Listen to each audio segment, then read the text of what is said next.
siang semuanya. Siang, Bu. Apa kabar nih? Kok pada lemes banget ya siang ya? Alhamdulillah baik. Alhamdulillah. Ibu absen dulu ya. Iya. Yusfarida, Biro. Ilham Yusri, Hadir. ya hadir semua. Sebelum memulai pelajaran, alangkah baiknya kita berdoa dulu. Ilham, silakan pimpin doanya. Baik teman-teman, sebelum memulai pelajaran, alangkah baiknya berdoa terlebih dahulu. Berdoa mulai.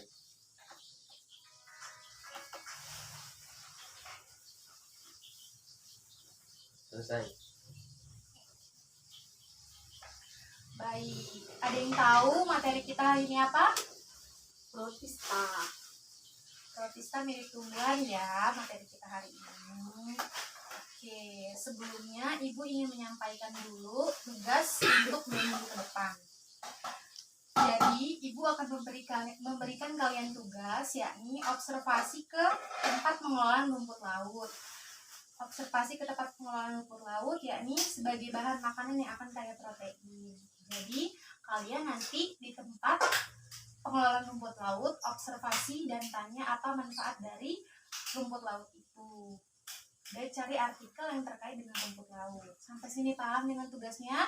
Itu dikumpul kapan ya, Bu? 2 minggu ke depan. Oke. Ada lagi pertanyaannya? Tidak.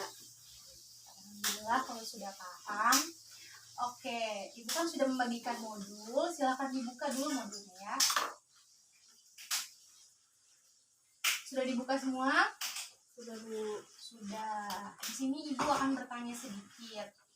Kenapa sih ganggang itu dikatakan sebagai protista mirip tumbuhan? Selesai, Bu. Karena bentuk tubuhnya tidak bisa dibedakan antara akar, batang, dan daun. Sehingga ganggang ini hanya bisa dikatakan mirip tumbuhan saja, bukan termasuk jenis tumbuhan. Ya. Sudah betul jawabannya Yusfa. Selain itu juga, ganggang atau alga ini bersifat autotrof atau dapat membuat makanannya sendiri dengan cara fotosintesis. Karena memiliki klorofil dan memiliki alat gerak yang disebut dengan flagel. Ada yang tahu nggak ciri-ciri alga itu apa saja?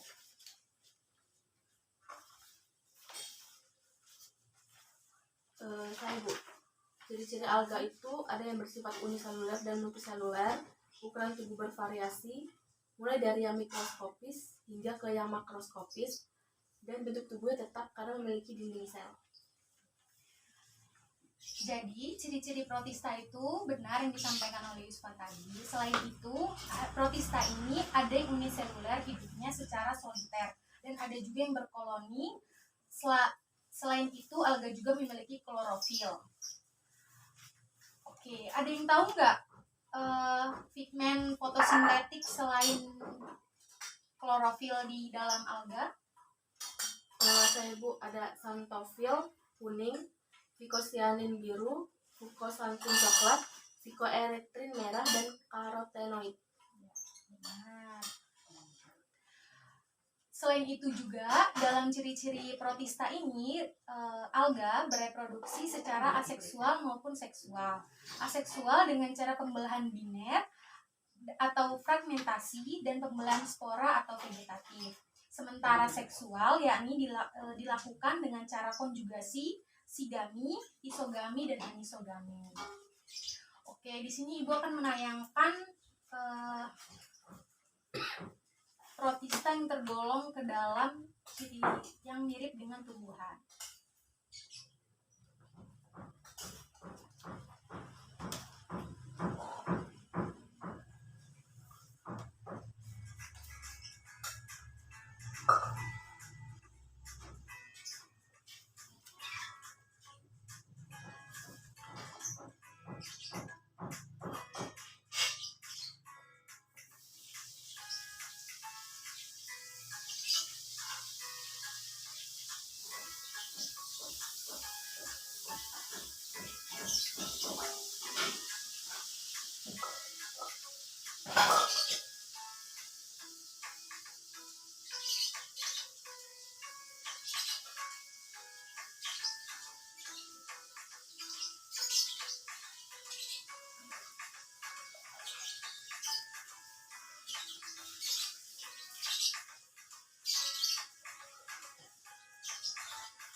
sudah melihat ya tadi videonya. Nah, itu adalah contoh-contoh dari protista mirip tumbuhan yang disebut dengan ganggang atau alga.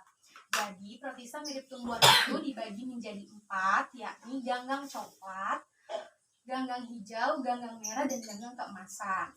Kenapa sih dinamakan dengan ganggang hijau? Ada yang tahu? Karena mengandung klorofil. Ya, benar. Selain itu juga terdapat pigmen karotin dan xanthofil. Dan jenis-jenis ganggang hijau ini dikelompokkan menjadi ganggang bersel atau tidak bergerak. Contohnya yakni Chlorella sp atau Colophum sp. Selanjutnya ada ganggang coklat, yakni umumnya ganggang coklat ini mengandung pigmen fukosantin yang dominan di samping memiliki klorofil A dan B. Ada yang tahu nggak jenis-jenis alga coklat ini ada apa aja? Ya, Bu. Jenis alga coklat antara lain yang satu Laminaria, memiliki batang. Daunnya berbentuk lembaran, mengandung yodium dan asam alginat. Kedua, Macrocystis, menghasilkan yodium dan asam alginat yang berfungsi sebagai bahan industri. Ketiga, Sargassum, daunnya berbentuk lembaran, di antara tangkainya terdapat gelembung udara. Keempat, Fucus, bentuk daun berupa lembaran dan pada bagian tepi daun terdapat gelembung. Sudah benar ya. Selanjutnya ada ganggang merah. Kenapa sih Yusfa disebut dengan ganggang merah? Karena memiliki klorofil A dan B dengan pigmen dominan merah atau phycoerythrin dan karotin. Jadi contoh dari jenis alga merah ini yakni Eusema spinosum, yakni sebagai bahan pembuat agar-agar banyak terdapat di daerah Indonesia. Jadi agar-agar yang kita makan itu ialah berasal dari ganggang yang berwarna merah. Selanjutnya yakni ada ganggang keemasan. Kenapa sih Yusfa disebut dengan ganggang keemasan? Karena memiliki klorofil A dan klorofil B beserta pigmen dominan keemasan atau karotin dan fukosantin. Dalam ganggang keemasan ini dibagi menjadi 2, yakni yang bersel tunggal dan bersel banyak. Kenapa disebut dengan bersel tunggal? Karena bentuknya ada yang seperti bola, memiliki flagel dan panjangnya tidak sama, dan reproduksinya ini membelah diri. Selain itu juga sering disebut dengan diatome atau ganggang kapsid. Yang kedua ada bersel banyak. Kenapa disebut dengan bersel banyak? Yakni contohnya ada Faucheria, tubuhnya berbentuk benang dan hidupnya di air tawar. Reproduksinya secara vegetatif dengan membentuk zoospora dan secara generatif dengan pertemuan sel telur yang dihasilkan oleh oogonium. Oke, di sini ada yang ingin bertanya atau ada yang ingin ditanyakan terkait materi yang telah Ibu paparkan tadi? Saya Bu, contoh alga yang bersel tunggal dan bersel banyak pada ganggang keemasan itu apa ya Bu? Oke, terima kasih atas pertanyaannya. Jadi, contoh dari ganggang yang bersel tunggal ini adalah ada Ochromonas dan Navicula. Dan contoh dari ganggang yang bersel banyak ada Faucheria. Baik Bu, terima kasih jawabannya. Oke, mengingat waktu kita sudah selesai, Ibu ingatkan lagi untuk tugas 2 minggu kita ke depan. Masih ada yang ingat apa tugasnya? Observasi ke tempat pengelolaan rumput laut. Dan jangan lupa artikel yang terkait.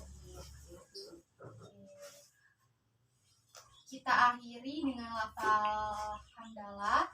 Alhamdulillahirrahmanirrahim. Terima kasih atas waktunya. Ibu akhiri. Wassalamualaikum warahmatullahi wabarakatuh. Waalaikumsalam warahmatullahi wabarakatuh.